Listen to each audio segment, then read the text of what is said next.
اسی علم کے حوالے سے اس شخص سے متعلق یہ 4 باتیں جو ہیں لکھ دی جاتی ہیں۔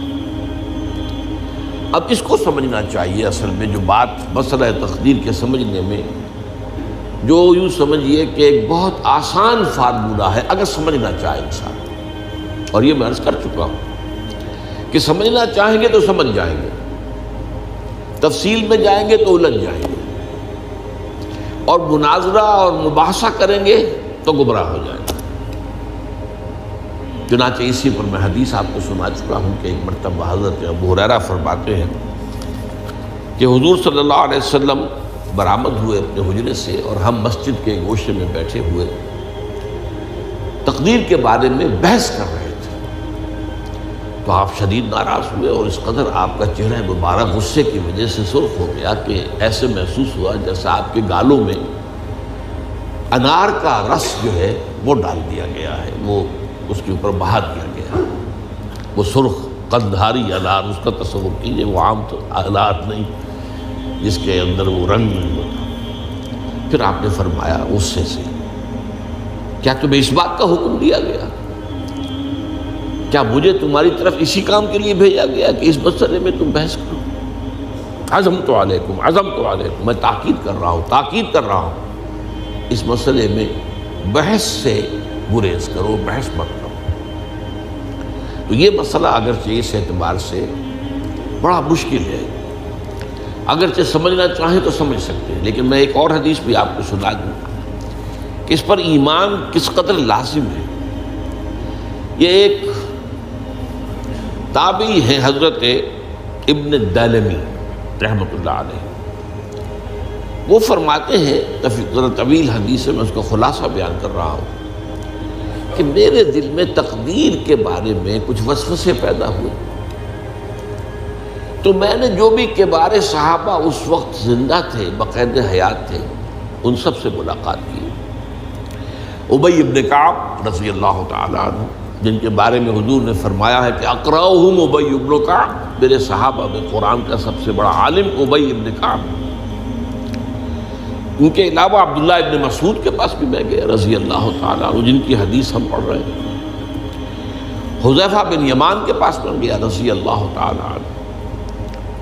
ان سب نے ایک بات یہ کہی کہ دیکھو، ایک بات تو یہ جان لو کہ اللہ تعالیٰ کی قدرت سب شے پر حاوی ہے۔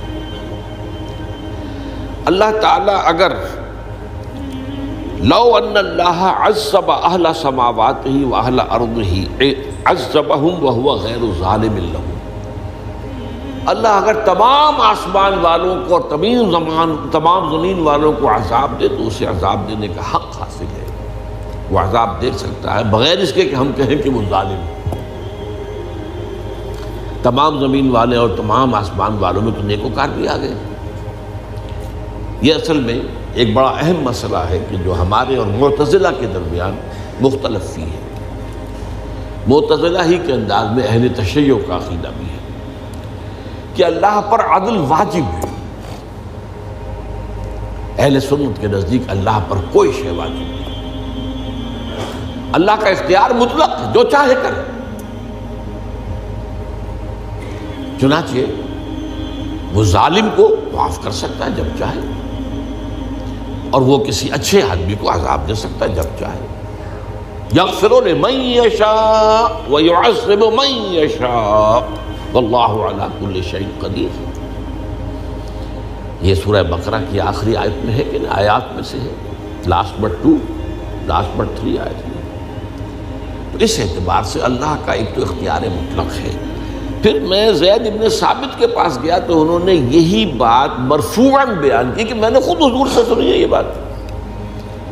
باقی 3 صحابہ کے بارے میں تو وہ کہتے ہیں کہ انہوں نے گویا کہ اپنی رائے کا اظہار کیا، اور اگر اللہ تعالیٰ چاہے لو رحمہم، تمام آسمان والوں اور تمام زمین والوں کو بخش دے اور رحم کرے، لکانت رحمتہ خیرا لہم من اعمالہم، تو اس کی رحمت جو ہے وہ یقیناً لوگوں کے اعمال سے بہت بالا ہے، بلند و برتر ہے، تو جو چاہے کرے۔ وہ ابو جہل کو بخش دے، کون اعتراض کر سکے گا؟ اور وہ کسی سے بڑے شخص کو جو ہے وہ عذاب دے، کون اعتراض کر سکتا ہے؟ اس اعتبار سے پھر انہوں نے فرمایا وَلَوْ أَنفَقْتَ مِثْلَ أُحَدٍ ذَهَبًا اور دیکھو ابن الدیلمی جان لو، اگر تم احد کے پہاڑ کے برابر سونا اللہ کی راہ میں خرچ کرو گے فی سبیل اللہ، ما قبل اللہ منک حتی یؤمن بالقدر، اللہ تعالیٰ اسے تم سے قبول نہیں کرے گا جب تک کہ تم تقدیر پر ایمان نہیں رکھو۔ اور اس کے بعد فرمایا اعلم، جان لو، انما اصابک لم یکن لیخطئک، جو چیز تم پر واقع ہوتی ہے، کوئی تکلیف آتی ہے، کوئی حادثہ پیش آتا ہے، وہ تم سے ٹلنے والا تھا ہی نہیں۔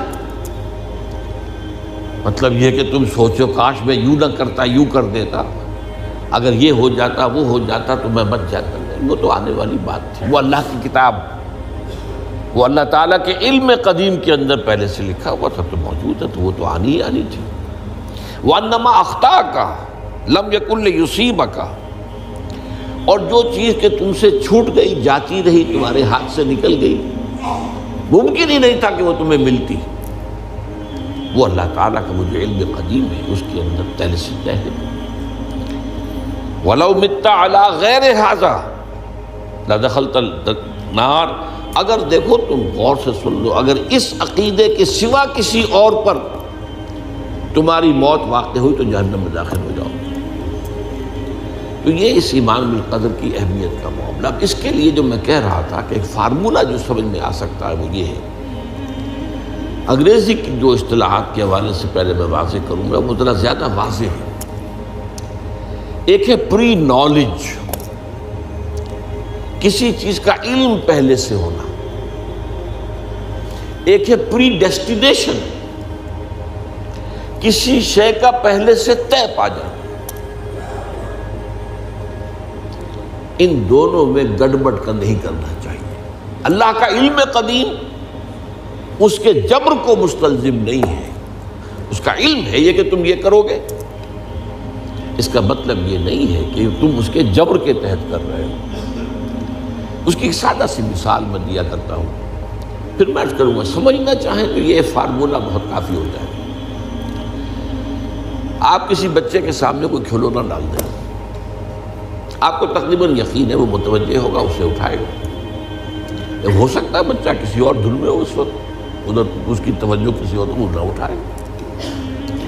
اگر وہ اٹھا لیتا ہے تو آپ کے مجبور کرنے سے تو اس نے نہیں اٹھایا، اس نے تو اٹھایا ہے اپنے انسٹنکٹ کے تحت کہہ لیں، اپنے ارادے کے تحت کہہ لیں، آپ مجبور تو آپ نے کیا۔